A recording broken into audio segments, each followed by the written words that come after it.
azhinji amweni anarume amuri kuonea anopfeka zvitamba amweni eitohamba nekaro neanakadzi yakona asambi. Kodi muri kuti kusamba ibasa doko? Kusamba chiropi chiro chiri muito simple mas chinokomplikação kusamba. So basa ngoro kusaidzira nevhati mari tafisiro geregeresere bruto sabe que mata shera ana kogara ate munozona ukutsira ubvunza kuti agora mvura zvayatonhora panda kuzona ngo mangwana kakuwata mangwana machibesibesi kufumira uputa kutoguma ndasambira kubasira yakazoka ndokalini mvura kubasa kugara zvakadaro nekushanda anhu akuru eni paraki zvandiri kubhuya zvekizore mwandakazopinda mushapa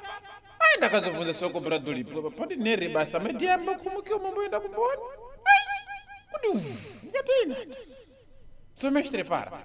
kwanteki panda pakire pate para ndipagari yangu kuti kunera nana zinobatisa sabe kunotipa imweni yeshere inobatisa trombosi ngachingohwe chiro hacho chimwe nowe munhu akashata maningi kuti yani